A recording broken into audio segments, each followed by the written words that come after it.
De verdad se lo digo con el corazón y con toda la humildad. Estoy y estamos el equipo muy agradecidos con la vida y con usted, contigo que nos estás viendo, porque has logrado defender este espacio de libertad. Y el día de hoy, gracias a que nos han censurado mucho y hemos tenido millones de seguidores y otra vez vamos camino a ellos, a recuperarlos gracias a la censura de YouTube, pues estamos muy contentos porque en este espacio se puede dar todo el diálogo. Y el día de hoy tenemos un programa increíble, lleno de destellos y de luces y lleno de intelectualidad.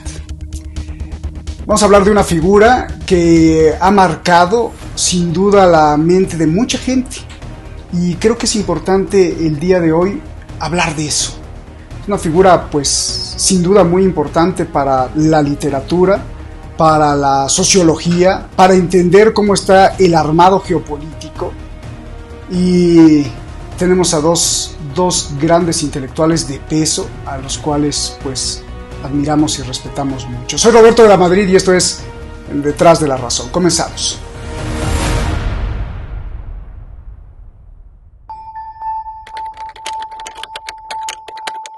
Premio Nobel de Literatura, el máximo para muchos escritores.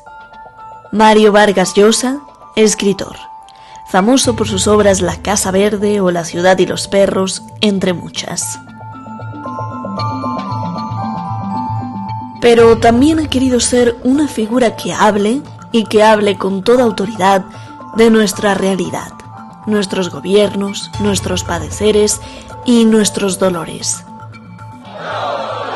Немецкими танками «Леопард», на борту которых... Seré ya como todos los demás. Bismillah ar-Rahman ar-Rahim, Allahumma ajjal The genetic code promises to cure diseases that have plagued us for centuries. Nuestra prioridad es volver a gobernar en España. El premio Nobel lo convierte a uno en una especie de figura pública, y eso pues por una parte halaga la vanidad, que los escritores son propensos a ella, como sabemos, pero al mismo tiempo trae una cantidad de obligaciones que son tremendamente perjudiciales para el trabajo intelectual. ¿No tiene Twitter? No tengo. ¿No tiene Facebook? No tengo Facebook, no contesto el teléfono, no abro la puerta. ¿No tiene un blog? No. Por ejemplo... ¿Pero qué llamas lenguaje igualitario? A ver, si ¿qué cosa es un lenguaje igualitario? Si hay un grupo de mujeres, sí, 5 o 6 mujeres, y estamos tú y yo, sí, no decimos todas, decimos todos o nosotros. Claro. ¿Por qué no usar todes en lugar de todos o todas? Desnaturalizar el lenguaje porque se considera que el lenguaje machista es una estupidez que de ninguna manera yo voy a aprobar, ¿sabes? Y más aún, Vargas Llosa, según él, tiene la explicación de cómo se conduce y se ha conducido una sociedad, un gobierno y un escritor mismo. Habla y dicta cátedra de lo que debe y no debe ser. La libertad yo la he conquistado poco a poco, y ahora sí estoy muy identificado con la libertad, porque creo que, digamos, la falta de libertad es lo que asfixia a un país, que las peores tropelías se pueden cometer cuando no hay libertad por parte de los gobiernos, ¿no? Entonces creo que la libertad es absolutamente indispensable, ¿no? Bueno, como la libertad que hay en España, ¿no? En España pues es un país libre. Yo he cambiado de opinión muchas veces. Yo fui comunista cuando era sanmarquino, y después pues fui descubriendo que el comunismo no era lo que yo pensaba. Que había una pérdida de libertad dentro de las sociedades comunistas. Y sin duda, sus ideas han permeado o incluso reforzado ideas y comportamientos de mucha gente. El problema el problema indígena, la situación triste, a veces miserable, dramática de los indígenas, pues no es una historia de hace 500 años, es una historia de nuestros días. Quizá en el caso de México de una manera más dramática todavía por la cantidad, son millones de indios que viven en una condición completamente marginal, muy marginados, muy explotados. Entonces, No tiene sentido que el presidente de México, de un país que hace 200 años es independiente, que recibió a los europeos hace 500 años, atribuya la crueldad, la maldad a algo que ocurrió hace 500 años, cuando basta que mire uno por la ventana y va a darse cuenta que la situación del indígena no solo no ha mejorado, sino que en muchos casos ha empeorado, ¿no es cierto? Eso creo que vale prácticamente para toda América Latina. Vargas Llosa se pone el traje de defensor de la democracia occidental de los países desarrollados. El mejor modelo. Esa democracia que es imperfecta, efectivamente, que a veces está impregnada por la corrupción, es cierto.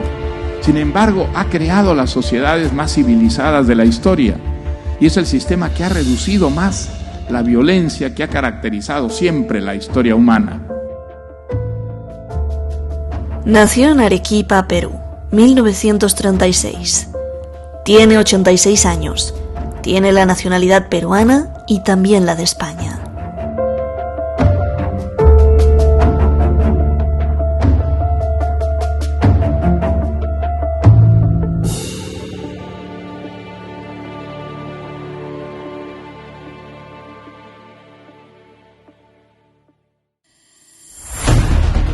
Tremendo, contundente, contundente y listo y jugoso para el análisis, más hoy que nunca en esta coyuntura y en este caos de revoltura ideológica, política, geopolítica en que vive nuestra América Latina, en que vive el mundo entero. Muchas gracias por estar con nosotros, gracias por seguir apoyándonos en este espacio de libertad, en donde se habla de todo y sobre todo no es para imponer, sino para darle a usted, para darle a ti que nos estás viendo, las semillas de la reflexión, hoy más que nunca que hacen falta, sobre todo porque los medios tradicionales, como Televisa, como el Clarín, como El País, como muchos medios en el mundo que van construyendo la narrativa, pues no lo mencionan, no hablan de esto o no hablan de esto con esa profundidad. Muchas gracias a ti por estar levantando críticas y quejas a las redes sociales, a YouTube y a Twitter cada vez que nos censuran. Gracias por estar repartiendo todos estos programas en los links. Ayer entrevistamos justamente al abogado personal de Pedro Castillo y bueno, pues a pesar de que fuimos no sé si el abogado fue censurado o no, pero nos denunciaba agentes de inteligencia a su alrededor. Gracias siempre. Y hoy pues tenemos a dos personas de mucho peso intelectual. Muchas gracias. Está con nosotros Julio Roldán. Él es sociólogo y doctor en filosofía por la Universidad de Bremen en Alemania.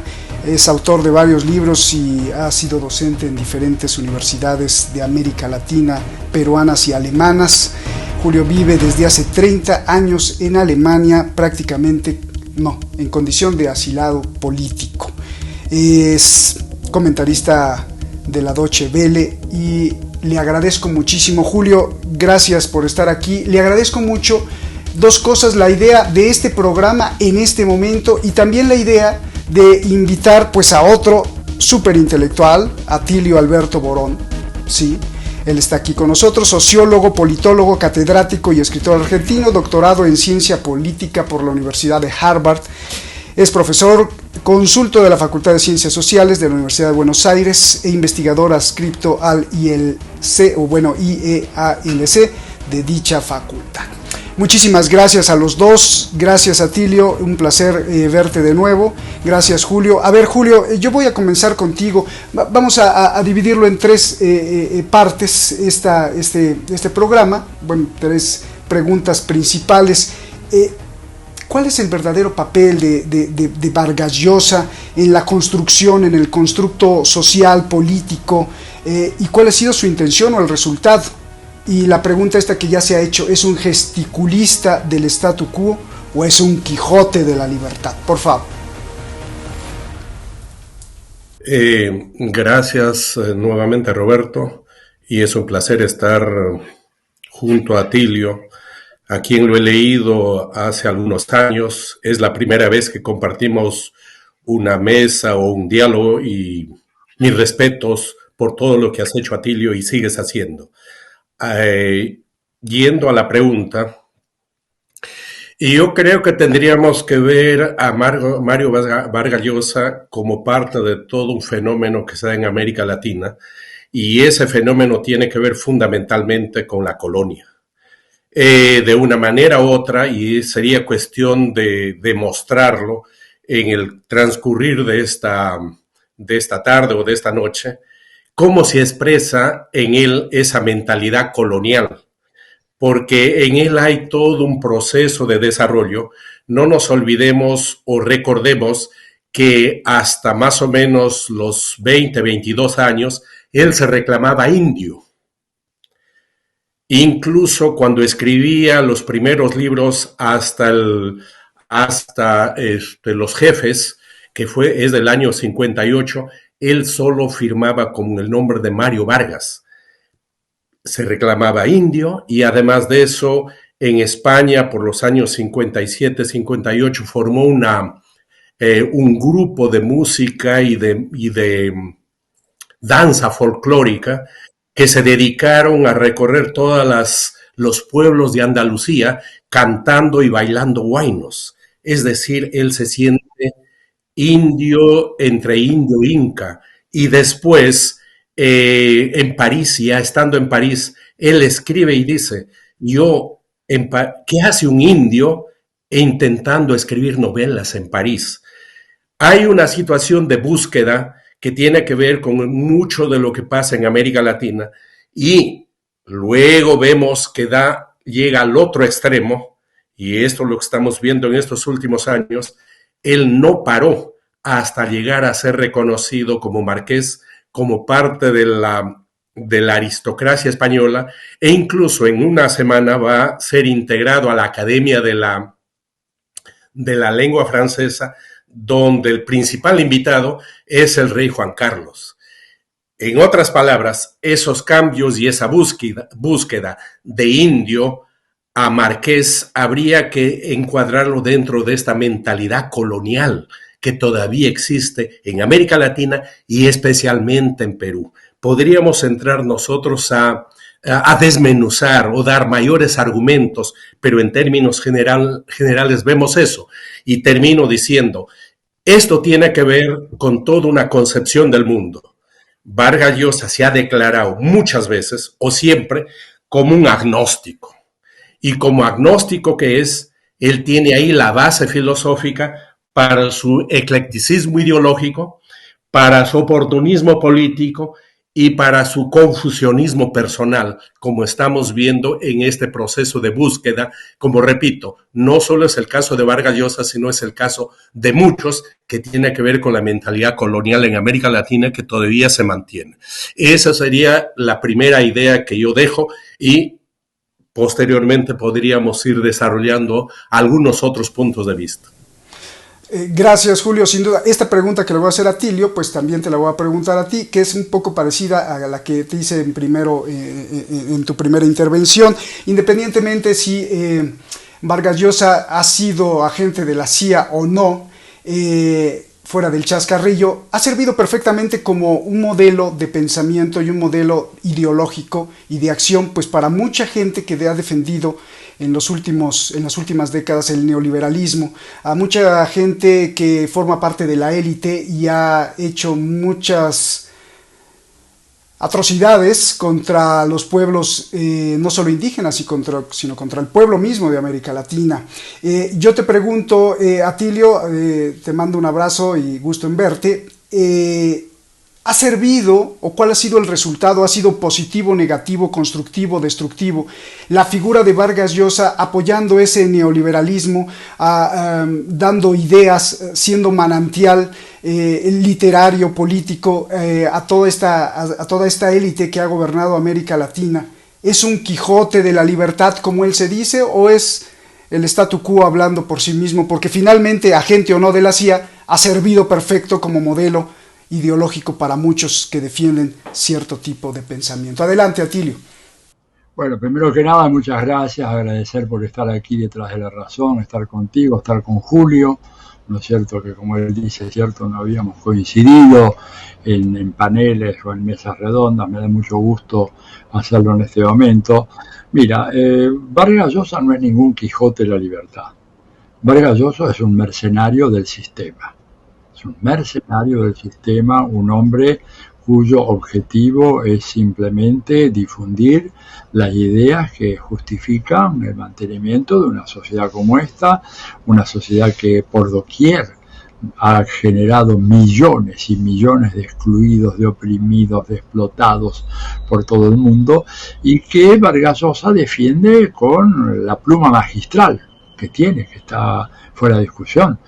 Yo no voy de ninguna manera a cuestionar la calidad, ¿no es cierto?, literaria de Vargas Llosa, pero sí cuestionar las ideas políticas que él transmite, que en muchos casos son abiertamente contradictorias con las que se trasuntan en sus novelas. Digamos, cuando uno lee, por ejemplo, El sueño del Celta, es una novela que tiene un contenido profundamente antiimperialista y anticolonialista, pero cuando Vargas Llosa abandona la ficción, lo que él hace es apoyar a las políticas del imperialismo y fundamentar inclusive las del colonialismo. Lo hemos visto en la declaración de la primera parte de este programa.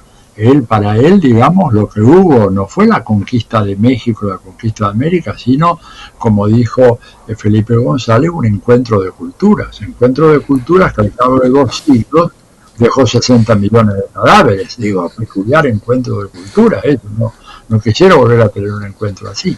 Entonces, ahora, ¿por qué la importancia de Vargas Llosa? Porque es el mayor exponente a nivel mundial, el mayor diseminador y el mayor publicista de las ideas neoliberales a nivel mundial.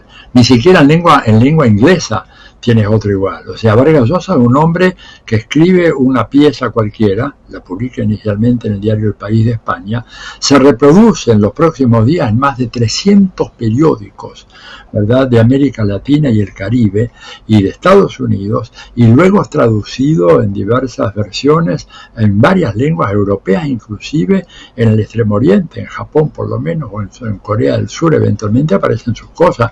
No hay nadie. El único antecedente que habría en relación a esta enorme capacidad publicitaria de Vargas Llosa fue Milton Friedman en la década de los 70, que publicó ese libro con su mujer Rose Friedman, Libertad de elegir, que fue un éxito sensacional, pero producto de una campaña mundial promovida por el gobierno de Estados Unidos, en donde se sacaron por lo menos 30-35 millones de copias de ese libro de Friedman, que iba acompañado con un disco, ¿verdad?, en aquella época se usaban esos discos de computación, en donde él explicaba las virtudes del neoliberalismo.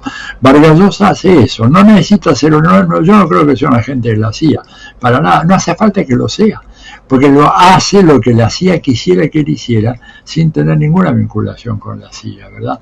Es un hombre que se ha convertido en un profeta del neoliberalismo, y en cuanto a sus errores, bueno, por suerte, todos los candidatos a los cuales él apoyó fueron derrotados en las últimas elecciones en América Latina y el Caribe. De manera que creo que hay que seguir instándolo a que apoye candidatos, porque apoyó a Hernández en contra de Petro, ganó Petro, apoyó a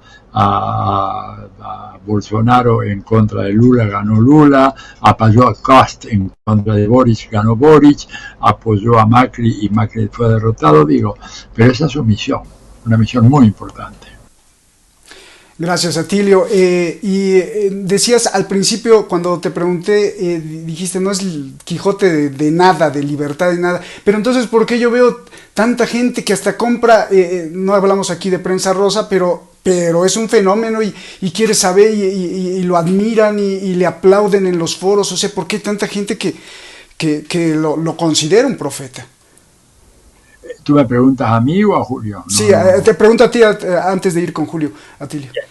Mira, pero yo creo porque él está montado sobre una impresionante maquinaria publicitaria. Impresionante. O sea, la maquinaria publicitaria que ha montado la gente que aprovecha de Vargas Llosa, de su capacidad dialéctica, de su capacidad de convencimiento, ¿no es cierto?, de su oratoria, de la elegancia de su escritura, evidentemente hace un esfuerzo enorme para publicitar sus ideas. Además es quien mejor las expone. Es decir, tú no puedes defender al neoliberalismo citando algunos de los teóricos académicos que hay, por ejemplo, en Estados Unidos, en Europa, porque nadie entiende eso. Pero Vargas Llosa te lo dice en un lenguaje común, llano, y realmente tiene una eficacia extraordinaria. Yo lo he tratado de explicar, no sé si tú conoces este libro, El hechicero de la tribu, ¿verdad?, en donde yo ahí hablo exactamente del papel que Vargas Llosa ha desempeñado a nivel mundial.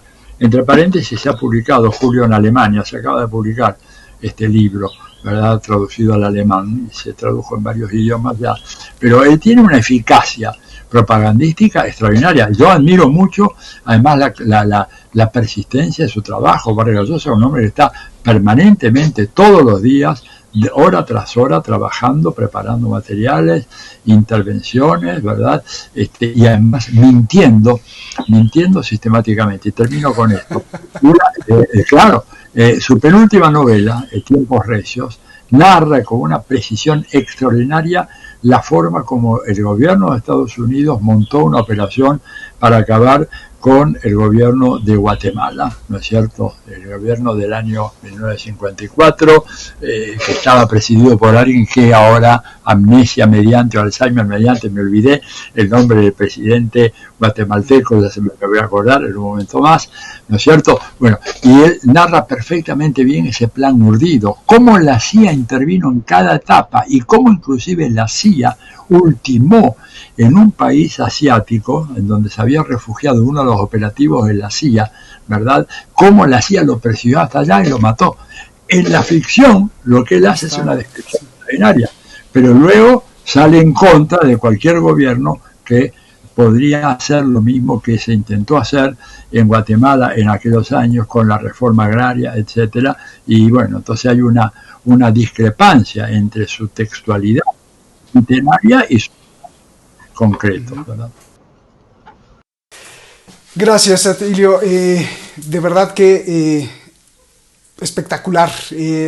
Faltan 2 preguntitas. Te pido paciencia para que sigamos desmenuzando esto. 2 o 3 preguntas más.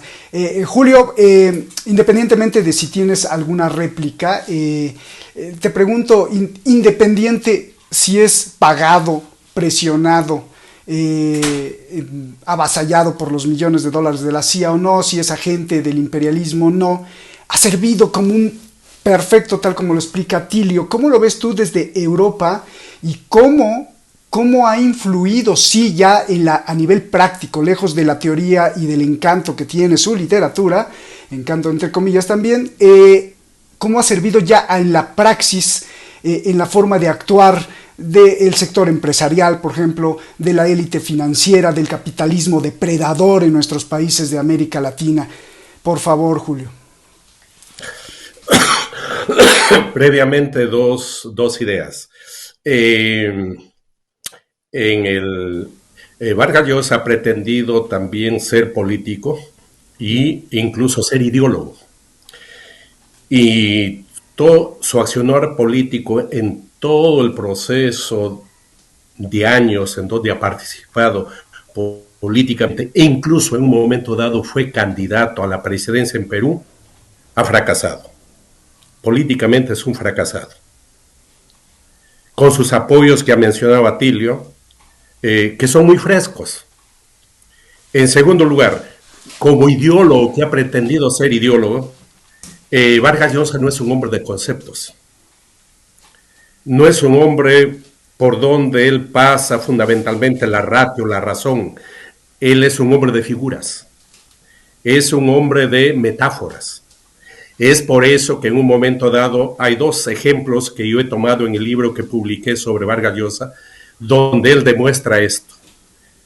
Utiliza 17 páginas para definir qué es la libertad. En todo momento él habla de la libertad, pero en ningún momento define qué es la libertad.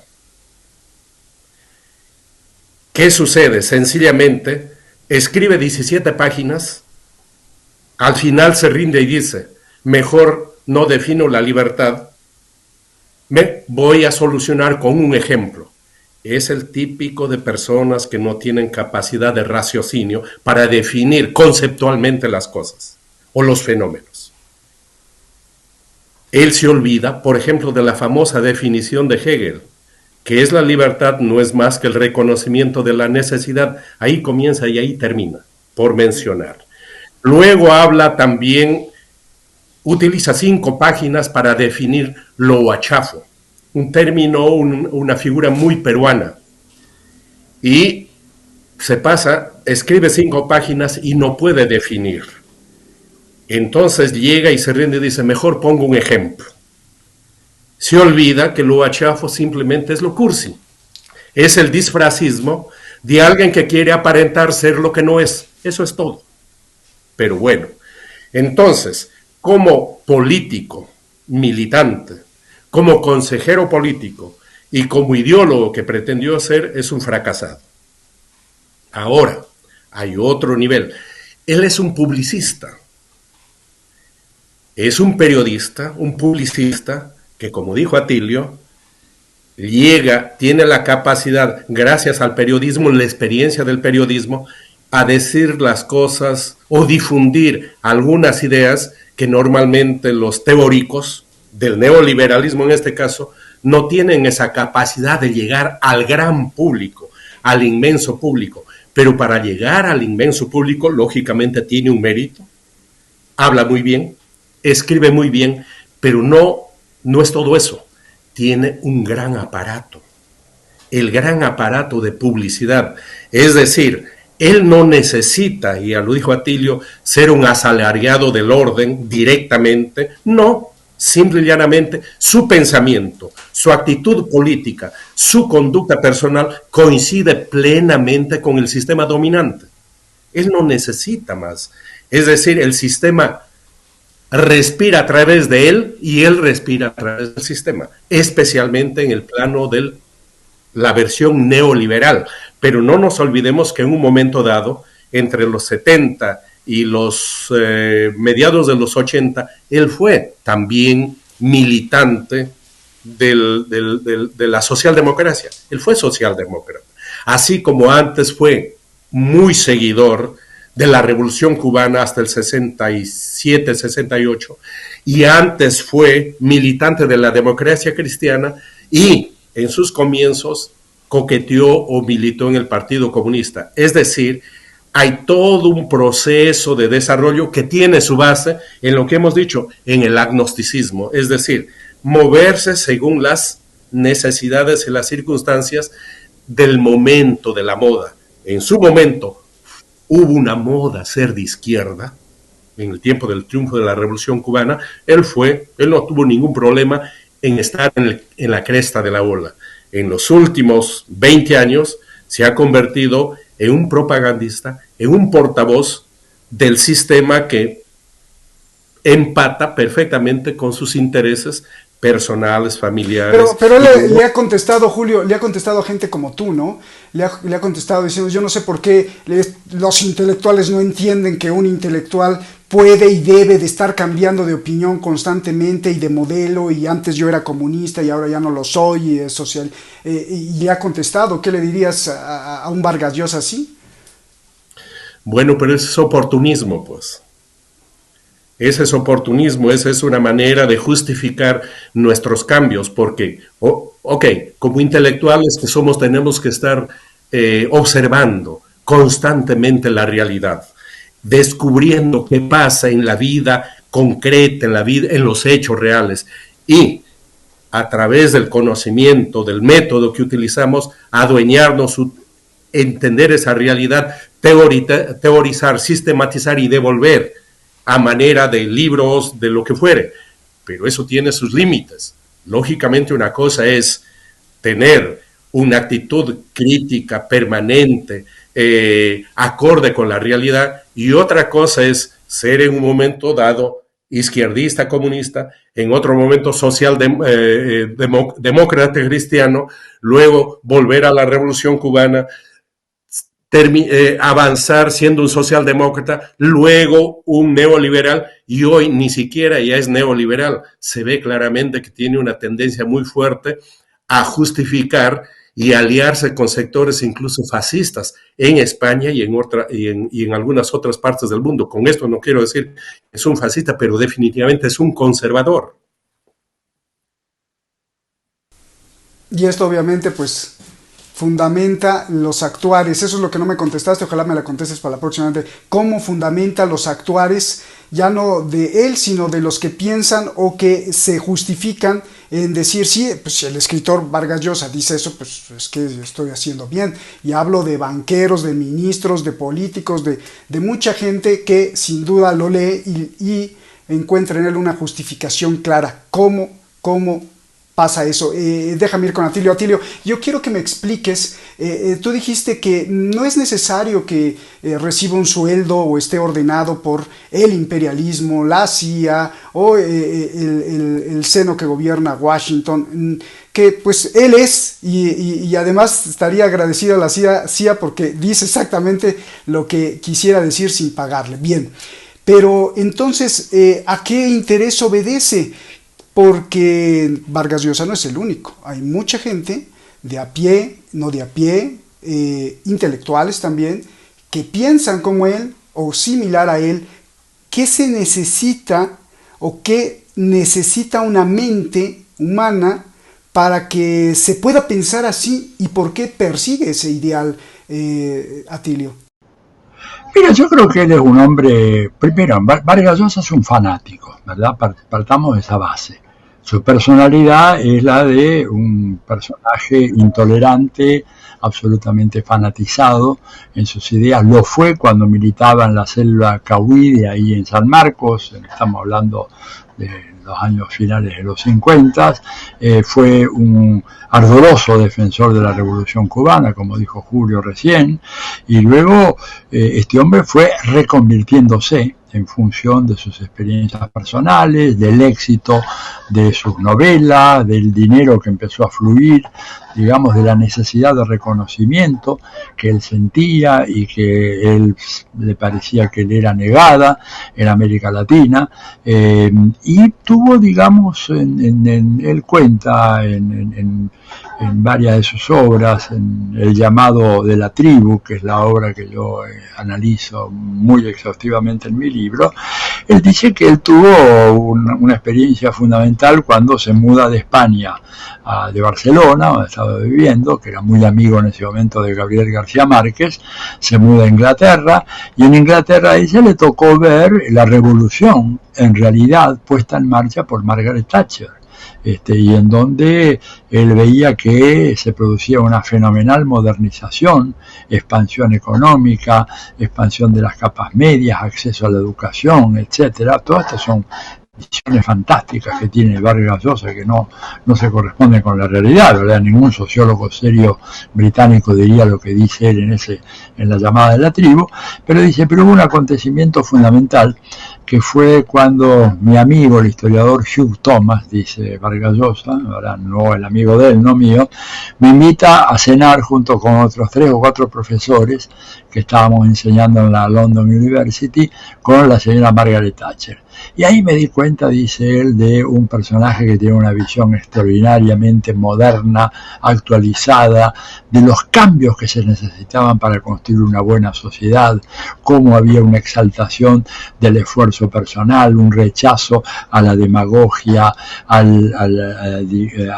colectivismo, y cómo le asignaba a los individuos la responsabilidad de construir un futuro mejor, y que eso dependía de ellos, y que no era tarea del gobierno garantizar absolutamente nada, sino simplemente no entorpecer con las intervenciones estatales lo que esa gente podía hacer.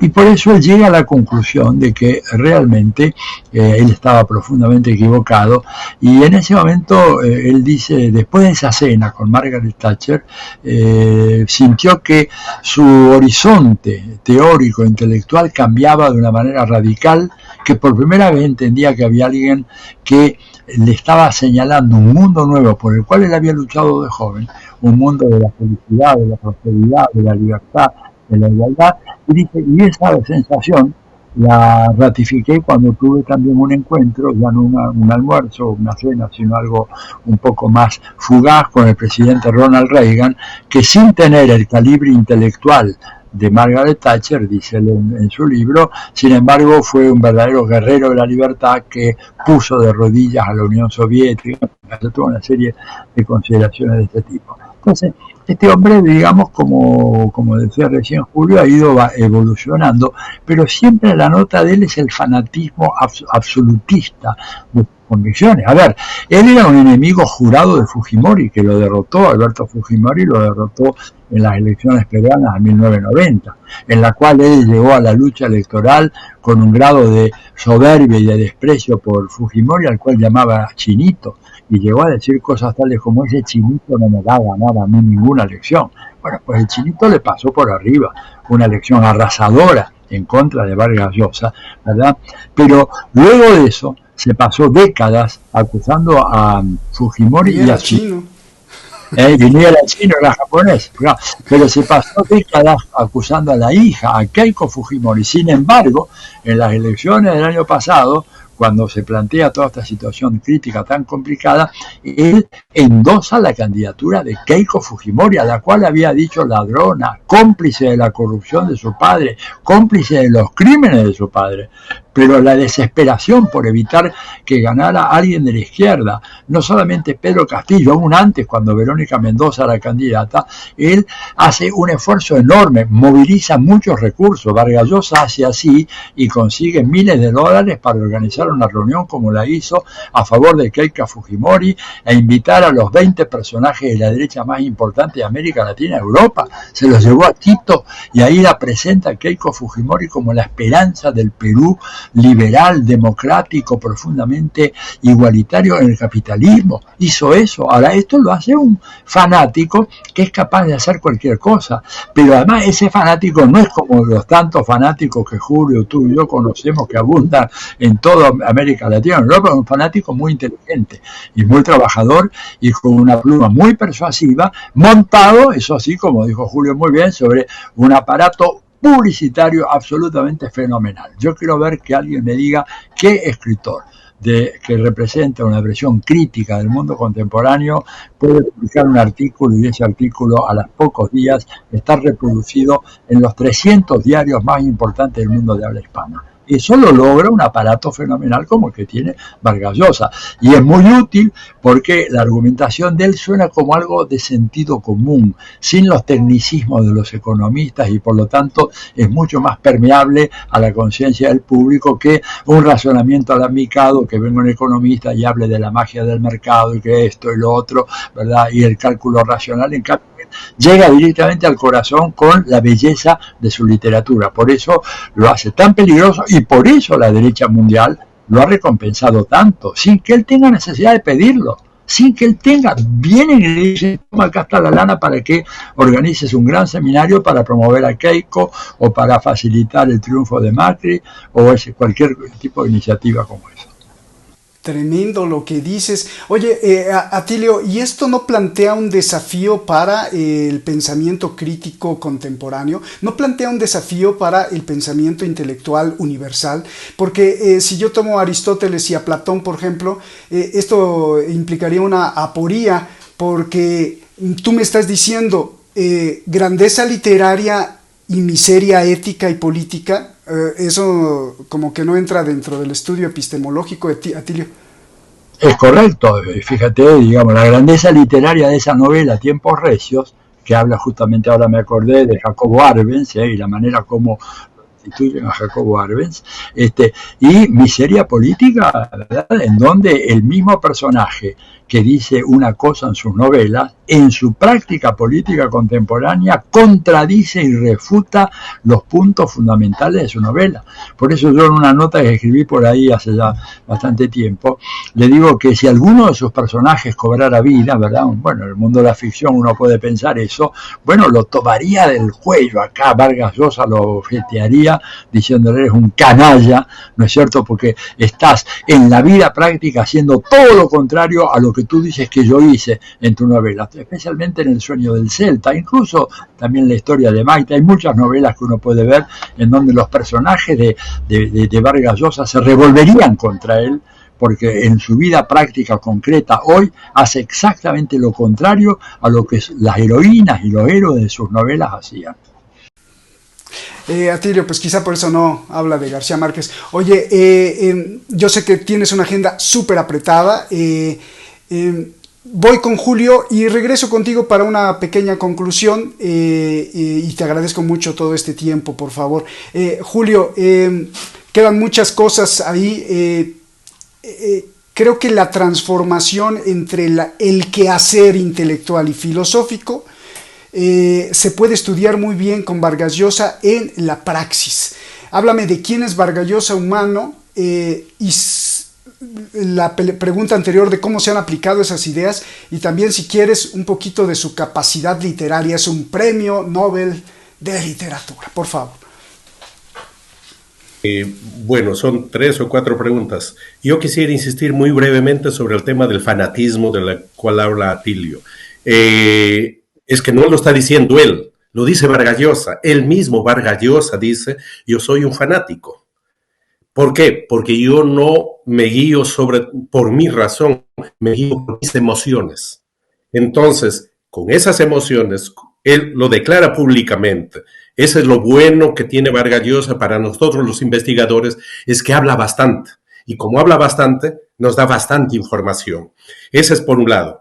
Ligado a este fanatismo, él incluso llega un momento dado que en su etapa neoliberal quiere corregir la plana a gente que él admira, como Adam Smith, por ejemplo. Él corrige la plana a Adam Smith. Él corrige la plana a Karl Popper, de quien dice que ha aprendido mucho, que el libro que lo ha marcado es La sociedad abierta y sus enemigos. En un momento dado comienza a corregirle la plana. Concretamente, en un momento dado, Karl Popper en Estados Unidos escribe un libro que se llama La televisión es una mala maestra. ¿Y qué dice Karl Popper? Que el Estado tiene que controlar y tiene que poner ciertos límites a la televisión. Eso es lo que en conclusión dice Karl Popper, pero ¿qué pasa? Vargas Llosa sale en contra de su maestro y dice: no, ¿cómo es posible que él venga a decir esto? Si yo aprendí tanto en su libro La sociedad abierta y sus enemigos. Esa es la misma historia que pasa con Octavio Paz.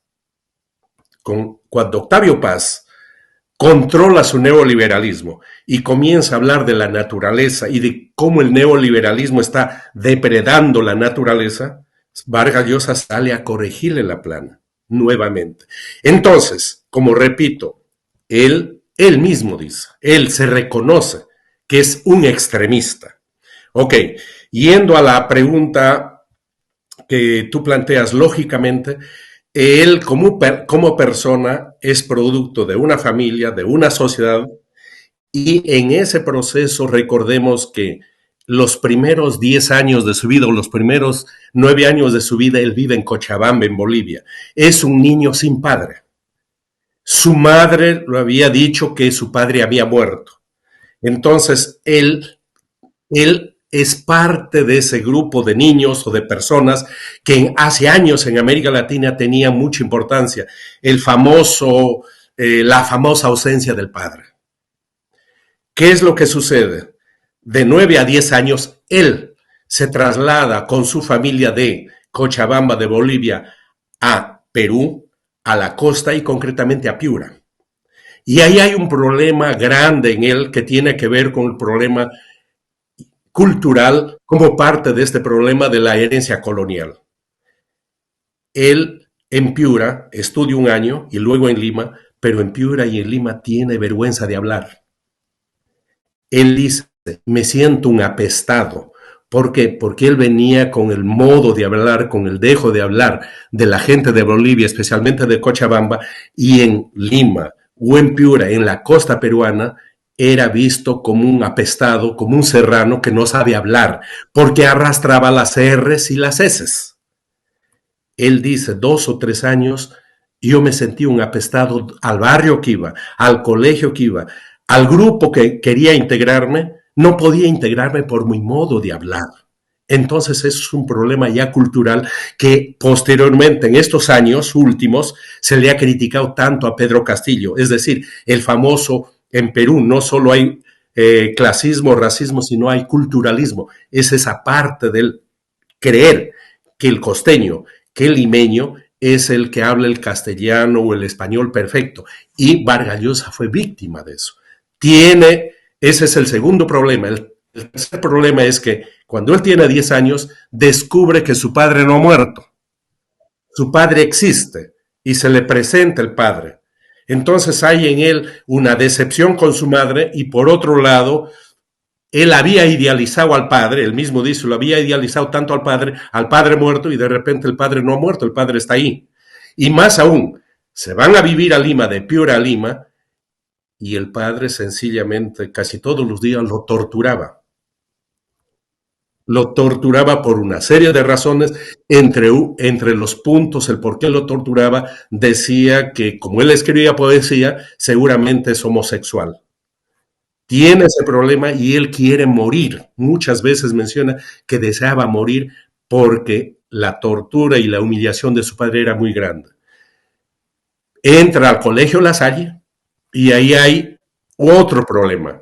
El hermano Leoncio, en un momento dado, intenta violarlo. Entonces, él tiene ese problema y luego tiene el problema también que tiene que ver con esta situación en el Colegio Militar Leoncio Prado. Entonces, vamos viendo desde el punto de vista psicoanalítico, desde el vientre de la madre, la vida en Cochabamba sin padre, luego el tema de la costa peruana, el idioma, luego la tortura del padre, luego el intento de violación del hermano Leoncio, luego los problemas en el Colegio Leoncio Prado, nos dan una figura bastante difícil. Hegelianamente hablando, podríamos decir que es un alma infeliz, es un espíritu desgraciado.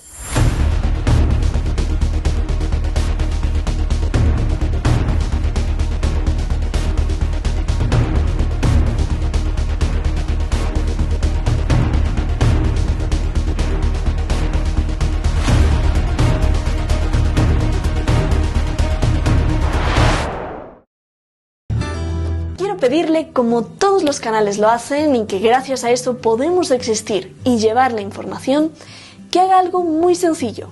Solo píquele ahí y suscríbase, toque la campanita, para que este espacio de libertad continúe. De lo contrario, los que nos quieren manipular seguirán avanzando. ¡Saludos!